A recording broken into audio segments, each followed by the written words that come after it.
A tiny home that is welcoming, inviting, minimal, and thrifted is what I am sharing today. So come along and enjoy a tour of this organized small home that is a guest cottage for many to enjoy.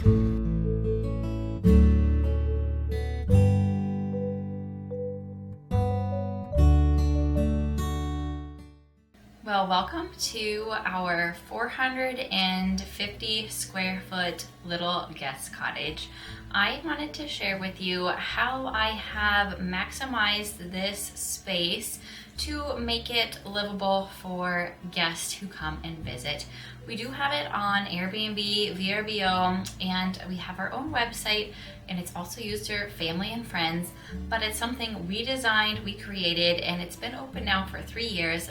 But you know, small home living is kind of coming back, and we ourselves live in a 950 square foot home that I have shared the whole home tour here on YouTube twice. Actually, we're a family of 6 in 950 square foot, so I will link that in the description box if you would like. But this is 450 square foot, so a tiny home basically, and it doesn't have all the extra stuff per se that a typical lived-in home would have, but there's still things that I wanted to share on how to maximize a small home and make it very practical, very minimal, simple, and honestly have a cozy and inviting feel as well, because that is one of the things that we have been said to the most, is that it's so peaceful, it's so relaxing, it's so inviting, it's not overcrowded. You've maximized your space with the small space that we do have.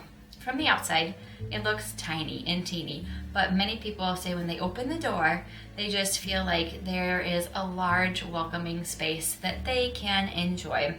And it typically sleeps 4. We have a queen bed and a pull-out couch, and then we also have a blow-up mattress. So we've had guests in here that have slept 5. So it is doable, but it can get tight in that way. But I thought I would just share with you our small home of 450 square foot. All right, so the first thing you see when you enter the door is this space behind me. So it is a little kitchenette. Actually, it's a pretty decent sized kitchenette. And you have your living space off to the left, and then the master bedroom. Well, it's all in open space. So the queen bed, our little wardrobe, and then there is a bathroom that is a very decent size, which we have really enjoyed having that decent sized bathroom. It's a quarter of the whole space, and people enjoy having a larger bathroom plus a washer and dryer, as well as stacked washer and dryer. So when you walk in, you get to see the kitchen view when you open the door fully. So I'm just going to start in the kitchen with how I've created this space. So we have the open shelving, as you can see. That's where all of the like everyday dishes are located. The cups, the mugs, plates, some bowls, the salt and pepper are up there too. And then I added some pretty decor because that's what I enjoy. I enjoy changing out the decor. It's still kind of set for Christmas time, wintry time. I also have a couple canisters for extra coffee pods and extra teas, a cutting board, the dishcloth is on there, and then hooked a strip on the bottom of the shelf for the paper towel. So that was a very convenient place to put that. And then the sink is there. We have our guest book on the counter edge there that people can write in. It's really fun to hear stories of why people came, why they're staying. Not everyone fills it out, and they don't have to, but it's there along with the handbook for our Parkview cottage. And then underneath the storage here, I'll just talk about that. The drawer is our silverware drawer, has a couple measuring cups in there. Then underneath here is like some extra kitchen towels and a cutting board and things that moved around when guests come. So this was not, some of these things are not in the original place that I put them when I designed this, but it's okay. Guests say they move things, they put things back in different spots, and it still functions very well. So I'll show you that. And then underneath of the double door is our trash can, a drying rack, a drying mat, and the extra paper towel that we have under there, the extra trash bags, and our dish detergent that we have under there. So over here in this cupboard, I put our toaster, like a bread pan if people want to cook in here, some extra smaller pots and pans for like soups or whatever people want to make. Some people have left like extra aluminum foil or aluminum pans. That's great because someone might want that for the future. So I just check through it pretty often to make sure there's not other things left in there. Some people have left some cooking spray, stuff like that. Cake pan is in here. It's just really nice to have this Lady Susan spinning door here because it really, I feel like, maximizes that corner space. In our own home, we have a corner cupboard that it's really hard to get back into that Narnia space, as I've called it before, because it can be so just deep and bigger things get stuck in there. And those are, in my home, the things I don't use as often. But here, of course, I don't need to have like a couple extra dishes to take to, let's say, a church potluck, or I don't need to have like my big electric skillet under there that I don't use as often, because that's just, here it's for guests, but I still try to have almost everything that people would like. And then the stove is here, as you can tell, and we don't even have anything in this bottom compartment, so that is left open for like if cookie sheets needed to be put in there, muffin tins, stuff like that. And of course the stove's here, and over here we have a basket full of some extra utensils, things people might want or need. A can opener, a wine bottle opener, an extra spatula, it looks like, some tongs, just some things that, meat thermometer, people might want if they want to cook in here. And that's why we have the kitchenette, is because we do get some week-long stays and people want to have a place to make their own food. And honestly, we have stayed here before. Family has stayed here before. This is the place we come to after we have our babies. I actually had one of my babies over here in our guest cottage. And so it's just a really nice little retreat and be able to cook our own food here and just use this space like it's our own home. All right, up here, this is it, I guess. Things have gotten moved, so 2 little trivets. That's it. So there could be more stuff that's put in there. Like I did have kitchen towels over here, but they have gotten moved, obviously. And so then on top, I'll show you what's on top. Check out this little space. Tucked over here, I have a crock of basic utensils. Some spoons, a spatula, another metal spatula. Just some things that they can grab easily if they need, if they're cooking. And then we do offer a microwave and it's not even a mini fridge, but a little bit larger than mini fridge, which is really handy as a freezer and fridge space. And honestly, if you were 2 people living in this space, or even with 1 child, I feel like this would be enough size to have for your fresh things that you need. All right, so right over here in this corner, I have a coat rack and a fly swatter, because summertime flies get in. There's a tiny little window, and I found a little thrifted bench, which is nice for putting shoes on. And then I found a thrifted mirror that people can use for when they're getting ready to go out the door. And I have a shoe mat and then of course a broom. The broom, we don't expect people to sweep up, but if they want to, it's handy for me too when I come over and clean, to just get it tidied and cleaned up. So a little shoe mat is handy too for the winter months, to tracking in all that snow or salt and things that we have there. And it's just pretty simple but basic, that necessities that you need to have when you have a home for people to stay in. This, I have you in the kitchen, and this is a little living area. And I've had meetings in here with 8 to 10 ladies, and it works out really great. It's kind of a nice little oasis place to get away as well sometimes, just to have a quiet breather moment. We've had people actually do personal retreats in here. Anyway, back to the space. So the couch was a marketplace find. I love that darker gray color. It is a pull-out couch, so it can sleep then 2 people on there pretty comfortably. We've had no complaints about the bed, so that's nice. And then a little coffee or side table, which could be considered a coffee table. We just have it there, and then a little step stool, so if people want to put their feet up, they can. I like to leave the space open, especially since people will have moved that table a lot, and this chair actually right here, so that they can pull out the bed to be able to sleep on it.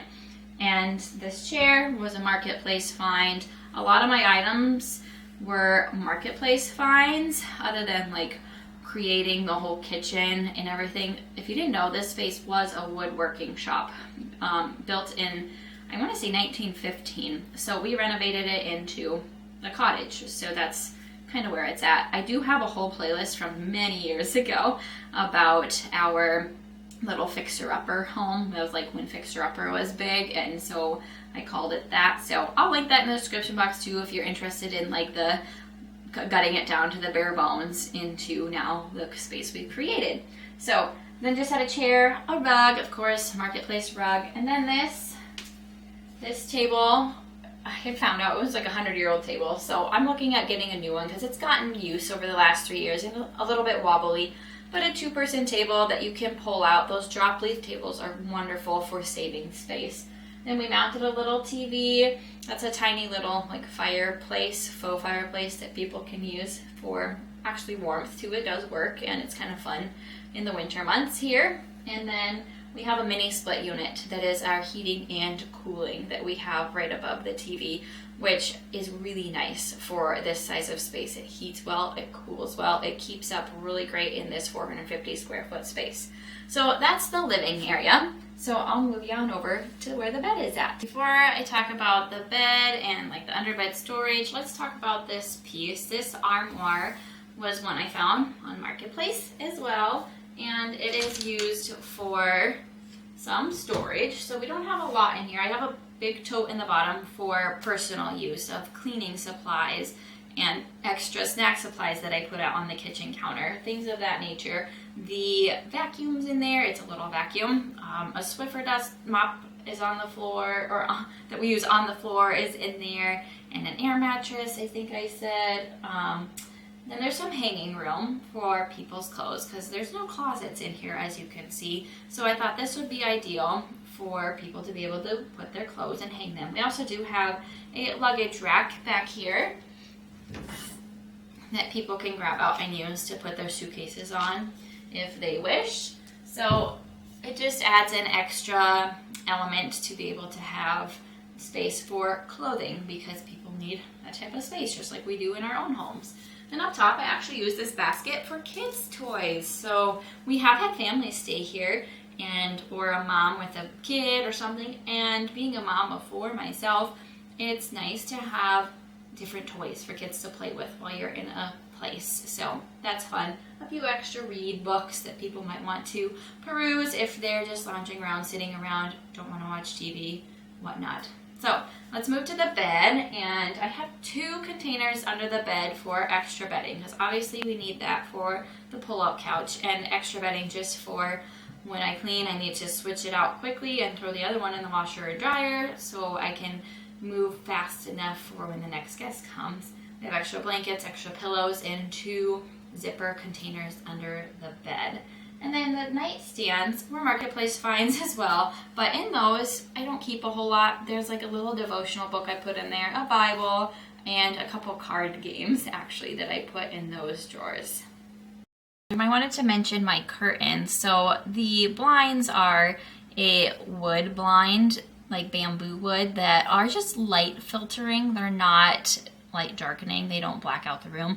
So the curtains are blackout curtains, which is nice for a lot of people who do not like light into their space. And I actually think they make the space look bigger because they are ceiling to floor length. And I think that can really add height to a space because the ceilings, I can touch the ceilings, and I'm 5'7", so they're like 6 foot. They're about 7 foot ceilings. So they're not tall, but they work, and the curtains just add that nice height to it. So I'm going to turn you around and we're going to tour the last place of the cottage, the bathroom. So in the bathroom here, it is, like I said, about a quarter of the whole space. It feels large for such a small, tiny home or cottage. And so we used a mirror here because the ceilings drop down like a smaller mirror. The sconces I really like. They're the same by the bed as they are here.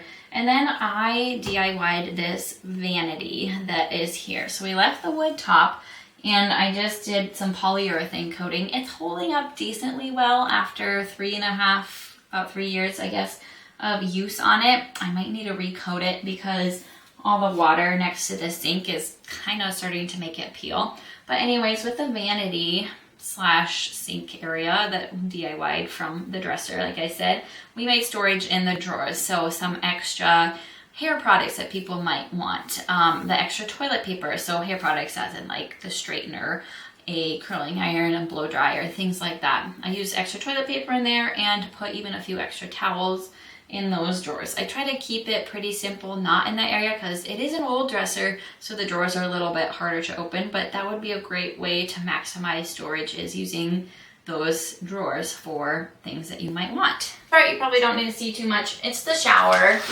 It's a decent sized stand-up shower with some little shelves to put shampoos, conditioners, soaps, and stuff. Then the toilet's right here, and we put 5 hooks because you never know how many towels guests might want to use. And then of course the toilet, things like that. The cleaning toilet wand and a plunger are over in the corner too. So it's pretty spacious over there, I feel like, as well. There is an extra light, it's just with a fan, and I don't want that to be loud right now, so I'm not going to turn it on. But on the other side is our washer and dryer and a little bit more storage for linens. All right, so we have a chair with some towels and a basket, and then we got this little stand just off of Amazon. I leave some hand towels up on the top and then some little washcloths there too. This little container is really nice. I have the top drawer with washcloths. There's some like dryer balls in this one, plus some decorative lavender for some reason I don't have out right now. In this one, a jar of powdered detergent and some extra towels there as well. And then the stacked washer and dryer is something I really like having for running laundry through. And if we have longer stay guests, it's just a nice accent or benefit. And plus, you know, I've been saying all along kind of that if someone actually lived here, there's a lot of practical things in here. This would be a great space, like I said, for 2 people or 3 with a little kid, and very practical for just simple, small home, tiny living and making the most of the small space that we have. So if you enjoy seeing these organized homes, small homes, things how I maximize space in where we live, definitely give it a thumbs up. Subscribe for more videos coming at you in the next several months on simple and thrifted living, homemaking, and motherhood, because that is what I love to share, and just living life in the process. So I hope you all have a blessed and wonderful day. I will talk with you in my next video.